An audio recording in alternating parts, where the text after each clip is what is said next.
Hello, friends. Welcome to another episode of Backyard Biology, where ecological encounters are closer than you may think. I am your host, Joel, and I am the Palm Avenue Campus Kids Lead. But since we're exploring today, you can call me Mantis.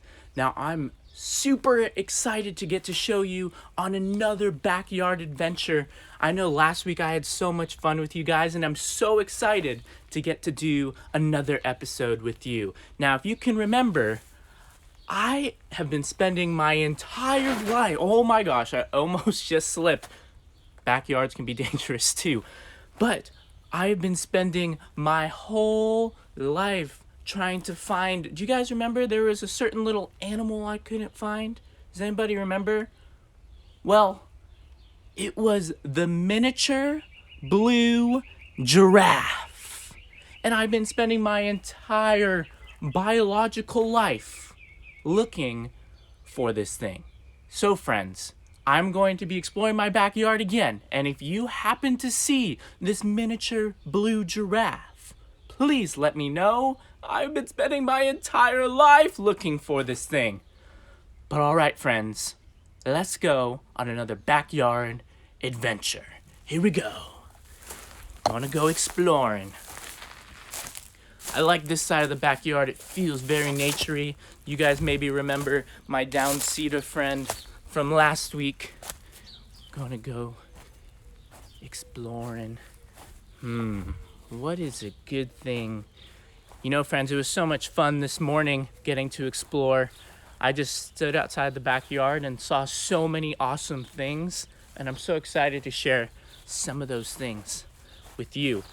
Oh, here we go. Here's our very first thing. It's so cool, guys. You won't guess what it is.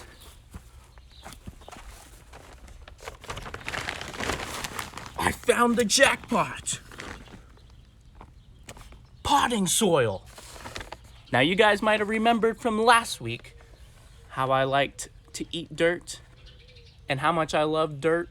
Well, we're going to look at dirt again because dirt, friends, is so interesting. Did you know that in this handful of dirt right here, that you can find more life in it than all the people on this earth? And there's a lot of people on this earth. You might be thinking, oh my gosh, just being at home so much, there's been a lot of people in my house. How can there be more people? How could there be more life in that handful of dirt than there is in the whole entire world? I know. It's crazy, right? But what I want you guys to think, one of my favorite parts of my body, which allows me to eat a lot of food, is my stomach. Now, think of dirt as the stomach of the earth. The dirt is the stomach of the earth because dirt is able to digest and process all of life to allow for as many nutrients that we can see in our world today. So when we see all this life, the soil is digesting and taking in all these nutrients. The dirt is actually so incredible. This might be the last episode I talk about dirt because maybe you guys don't think it's as interesting as I do. But dirt has so much life into it, and it's so integral to what we're learning about in our backyards because you probably have a ton of dirt too. All right, friends, let's look to see what else we can find in the backyard. Whew. All right. Let's take a gander at what we have next. Now, friends, something that I was thinking about the other day was, have you guys ever seen when it rains so much? And have you ever seen on your sidewalk how there's a ton of worms? Well, let's see if we can maybe find some worms and see if we can answer that question. So, here we go. I don't know if you guys can see this. Oh gosh, I'll just pick it up. But this is a worm. I don't know if you guys can see that. This is actually not an alive worm. So I kind of cheated a little bit to find this thing. But it's hard to find worms. And I was even looking up last night, what's the best way to find worms in your backyard? And something that I tried to do last night, but it didn't quite work. And maybe you guys can try it and you can let me know if it does. But I saw online that if you place wet cardboard on or near piles of dirt, that you might be able to attract some earthworms. But I didn't get much success, but I tried. I don't know if you can see that. I put a little bit of cardboard right there and on some other parts of my backyard. But friends, even science doesn't work all the time. It takes experiments and sometimes things don't even work. I was looking up last night for earthworms and why that they come and appear in the rain. Well, there's so many different reasons. Some scientists believe that when the rain hits the ground and it vibrates, it triggers some type of response in the earthworms to just come out of the ground. Some other scientists believe that the rain helps push earthworms and they can travel more because earthworms need to be moist all the time. And so the rain helps them move through larger areas of space that they can, but we don't even know. But earthworms are actually pretty cool. The Lumbricus terracina is actually a really great species because did you know that earthworms actually eat dirt? I know I joked about eating dirt the other day, but they actually eat dirt. I know. That's crazy, right? And you might be thinking, oh gosh, why do they eat dirt? Oh my goodness.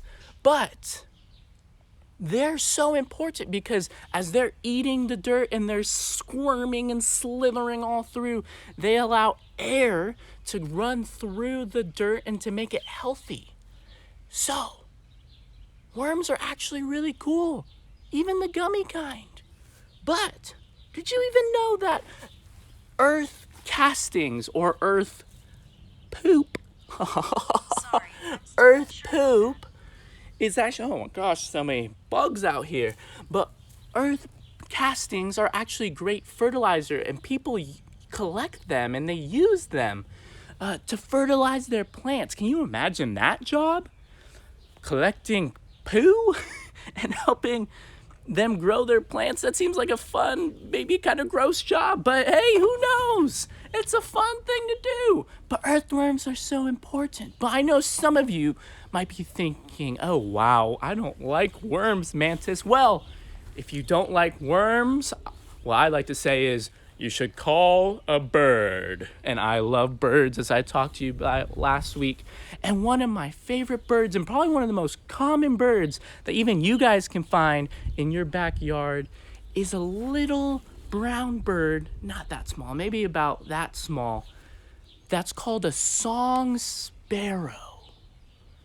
Now, a song sparrow, I'm actually going to show you because I'm trying to see. I was out in my backyard like 15, 20 minutes before we started showing to see if I could find an actual live song sparrow.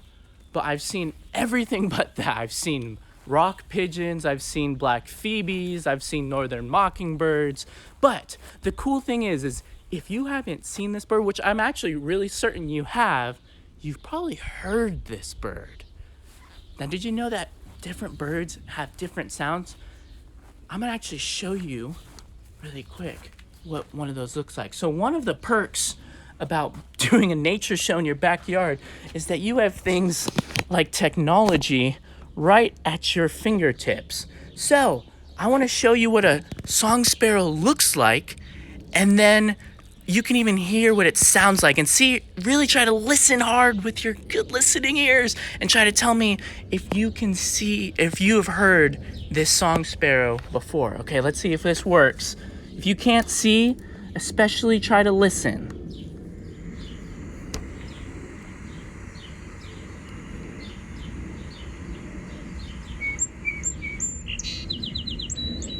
Do you hear that? Not that. That's a duck.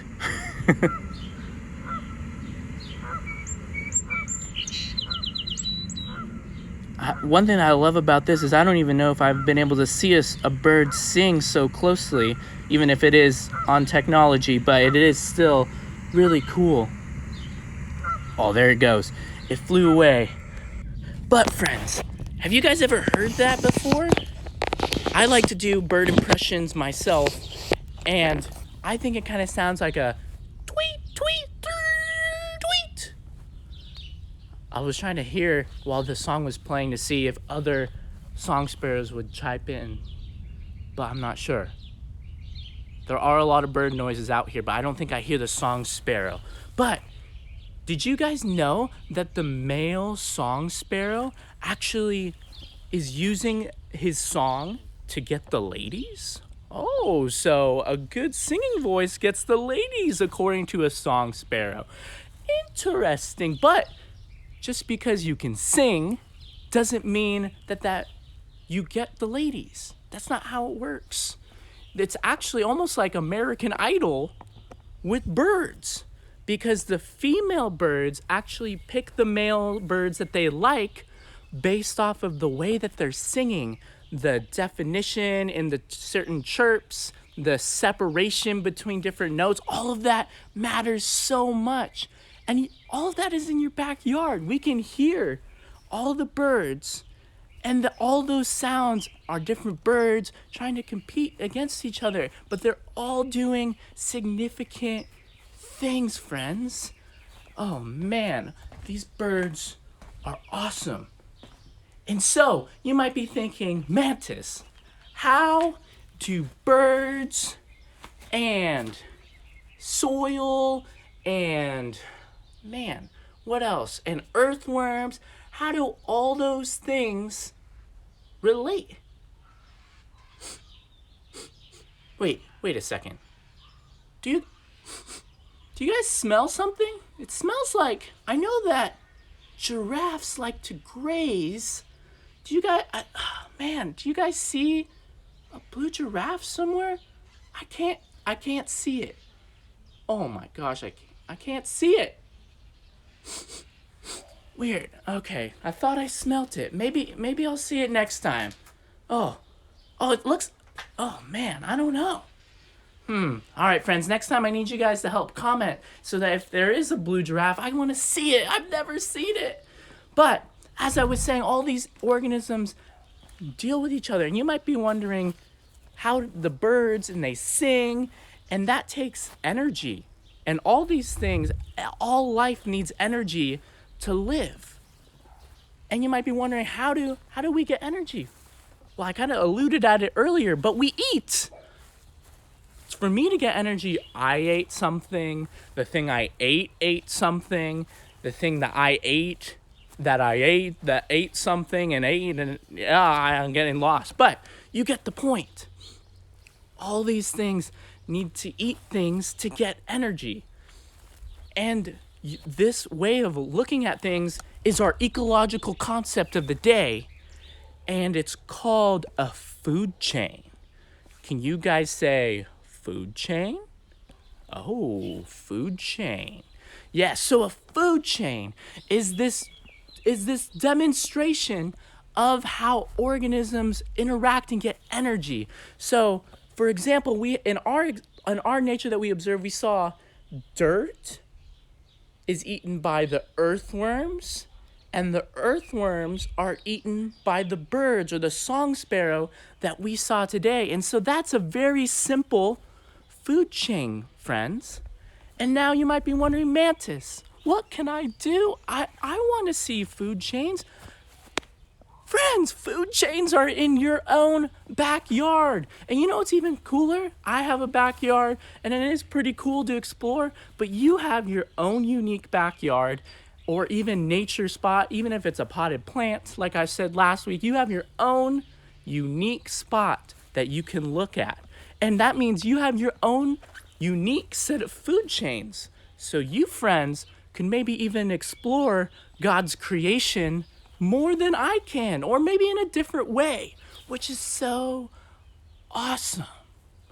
And so, friends, I would love if you guys could go in your backyards or wherever you have nature at all, even if you see it on TV. What I would love is if you could take a piece of paper and you could draw a food chain that you find in your backyard, tell your parents to post on social media, and hashtag Sandals Church Kids Art. So hashtag Sandals Church Kids Art and post it. And I would love to see the food chains that are in your backyard. And you might be wondering, Mantis, I am a biology expert. I have gotten A's in all of my science classes.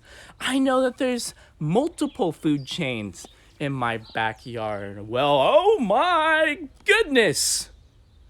Fun fact, food chains, if you can find multiple food chains in one ecosystem, that's actually called a food web. So it shows all the intertwining of all the different food chains, and it makes up a food web. Now, friends, when you finish watching this, I want you to get off the web and explore some food webs. Oh, you see what I did there? Oh, I got you guys. Now, friends, that's all we have for backyard biology today. And I'm so excited that you explored with us. And remember, friends, ecological encounters are closer than you may think. Bye, friends!